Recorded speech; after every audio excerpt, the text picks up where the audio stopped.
Hey guys, this is Lucky. Welcome to Lucky XDP, and I'm here to present to you a brand new segment brought to you by yours truly, where we take a look at some of your favorite horror movies and what they did extremely well, and some of your not so favorite horror movies and what they could have done better and what led to a bad box office. So without further ado, I introduce to you our new segment, Deeper in the Tissue. Today's movie, Smile. Now, the first thing I would like to talk about while we dive deeper into Smile is expressive acting. Now, expressive acting takes many forms. We see it in, for example, The Batman with Robert Pattinson, where you get to see his anger, his sadness, his frustration, his vengeance shine through the cowl without him having to say a word. Now, in Smile's case, we see it a lot in the promotional material that came out for the film. So, throughout the film, the way that we kind of see the demon is through the smiles of those that he inhabits. Now, this takes on many different forms. We see it early on in the film with the girl that she is using in therapy, right? Later on, we see it in our main character in the film. And finally, we see it at the very end take hold of not only her, but the demon itself. Now, this smile, it's a very dark, uneasy feeling of a smile, and a lot of it kind of stifles you a little bit throughout the movie, where you feel almost stunned by how aggressive it is. But even behind those beady, dark eyes, you can kind of see the actors and actresses crying, like the last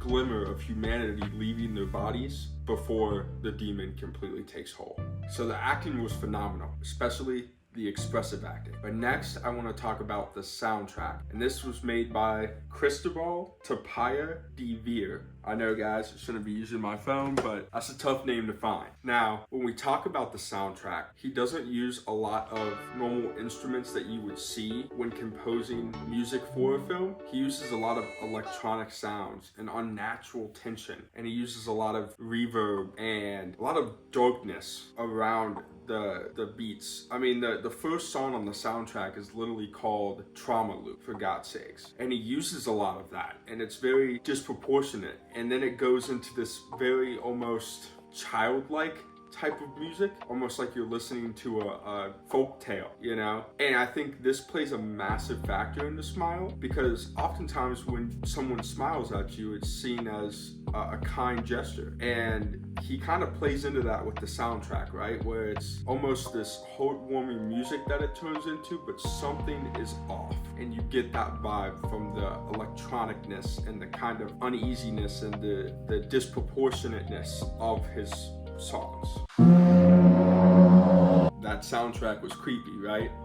So the next thing I would like to talk about is the tone of Smile. Now, the tone of Smile, I believe, is very suffocating and very isolating throughout the film. She has a lot of issues going on with her husband during her psychotic breaks, as he likes to call them. And she also has a lot of gripes with her sister, which pushes her further and further away from society as a whole in her direst of moments. Now, this leads her to her ex-boyfriend, who is able to kind of help throughout the film and have her learn more about what she's dealing with. But in the end, it's just her in that house. And she's the one that has to face not only the smile demon, but her own demons that she's accumulated throughout her adult life. So now that we have those out of the way, the next thing I have to mention is the pace. Now, pacing, especially for horror movies, it's make or break. If it's too slow, it can damage your movie totally. If it's too fast, then a lot of people don't know what's even going on. But Smile uses breakneck speed for pace, which almost does it favors throughout the film, where you never can have a restful moment. Now,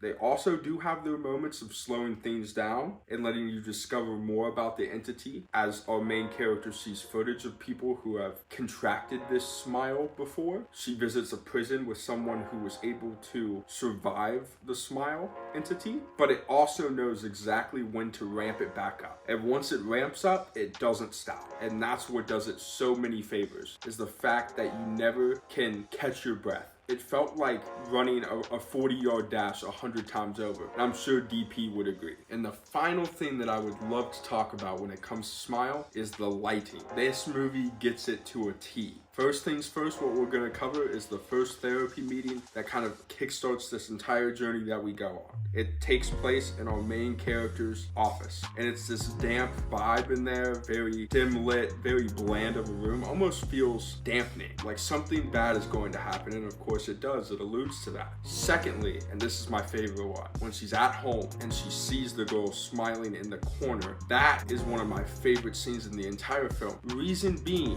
you can see throughout that entire scene a lot of dark corners, very Conjuring-esque, if you will, where it makes you feel like, okay, we're expecting something, now we're ready for it. But every corner, the longer that the scene drags on, you start to kind of ease up a little bit. And then finally, we have the ending scene at her childhood home, where she has to confront the darkest corners of her life. And it also hints at her only lighting within the final scene, the final act, if you will, is a candle. And that alludes to not only light left in her life, but also the finale. So to cap things off, what DP and I agreed upon is at the end of every Deeper in the Tissue episode, we're going to have a fun fact for you about the film. So I have one here for Smile, and it goes on to say, the smiles in the film are all natural and not enhanced with any visual effects. The studio even asked Parker Finn, the director and writer of the film, if they could to enhance the creepiness. Parker Finn's reaction was to stick to his guns, as he wanted them to be grounded in their creepiness. So thank you guys so much for watching. Remember to like, share, and subscribe for more content just like this. And don't forget to smile.